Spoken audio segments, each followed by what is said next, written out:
The 2019 Kia NBA Most Valuable Player goes to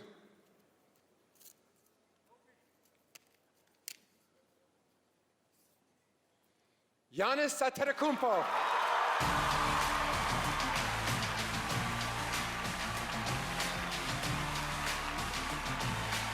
Come on now, dawg. Come on, man. How do you handle the pressure of carrying the load and just the expectations that you set for yourself? There's no pressure. I do this for a living. I have fun with it.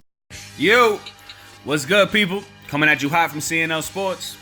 Now I'm from the South Bronx of New York, and we witness robberies all the time. Well, on live TV, because we do that now, I witnessed a live robbery in the NBA War Show. And the victims, James Harden and Doc Rivers. Now Giannis averaged 27.7 points per game, 12.5 rebounds per game, and 5.9 assists per game. Granted, they were the best team in the East.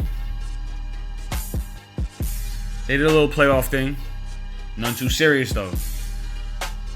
Now, after putting up regular season number for the ages, putting up 36.13 points per game, 7th all-time in NBA history, only behind Wilt Chamberlain, who holds the 1 through 4 spot and 6 spot, and behind Jordan, who holds the 5th spot. So technically, he's 3rd of all-time NBA. Harden managed, after starting a slow season, slotted himself right in there for the case of best regular season performance in regular season history. After the first 25 games going on to 500, Harden carried all of Astroworld on his back and went 24-8. And in those 32 games, all 32 games were 30-plus games. And in the season, he put up 2 60-point games, 9 50-point games, 2 out of them were triple-doubles, 28 40-point games. You look at these numbers, they're unbelievable. And back in our day, the MVP candidates, and it was based on your regular season performance. They awarded you before the NBA Finals was even thought of, and you carried that title on your back and would have to prove it in the playoffs. Luckily, that wasn't the case for him because he wouldn't have proved it very far at all. So after winning the MVP, Giannis gives a shout out to the finalists, congratulating all of them, but said, "I'm sorry. This is a case about winning." Well, I guess it's the new era. We award people after the playoffs. And if it's a case about winning, you shouldn't even have been up there. Now, if that's the case, granted, we technically shouldn't be talking about Harden either. But, like I said, where I'm from, the era I'm from, MVP is based on regular season. And the numbers Harden put up in the regular season, it's hard to put those games up in a video game, people. And just being behind Wilt Chamberlain and Jordan on a scoring list, not an assist list, not a rebounds list. All right, baby Shaq, you had your season.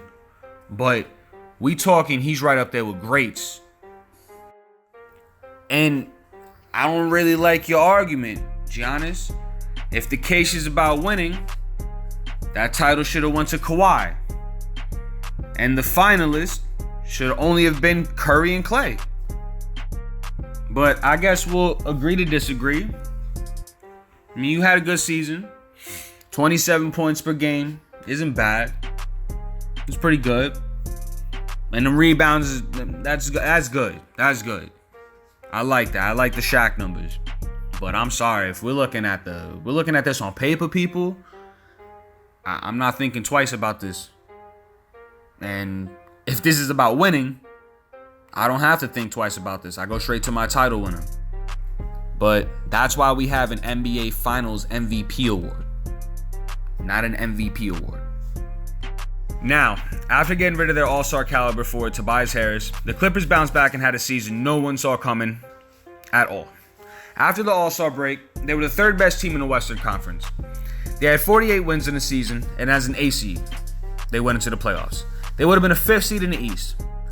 And being led by a 6th man of the year, I know that sounds great, but it's not. Your best scorer is coming off the bench, and they still made noise. But this is a Coach of the Year award, and that's something I just did not see in Budenholzer, except riding behind Giannis, and it showed in the playoffs. When they played Toronto, the Raptors caught onto the drive and kick system quickly, and Milwaukee had no counter to their answer, and got knocked out. Just seeing Doc on the ballot for Coach of the Year award, I'ma always go with Doc, and I hate the Celtics, Knicks all day, but what he did with them, you can't forget, and what he did with his Clippers team, you can't forget. They had no right to be in the playoffs, especially in the Western Conference, and they still went 6 games against the Golden State Warriors with a KD, when the Trailblazers got swept by the Warriors with no KD. So, that's something to think about. But that's all we got today. So, keep it classy, San Diego. Don't forget to hit the like and subscribe button. And coming at you hot from CNL Sports, we'll catch you next show.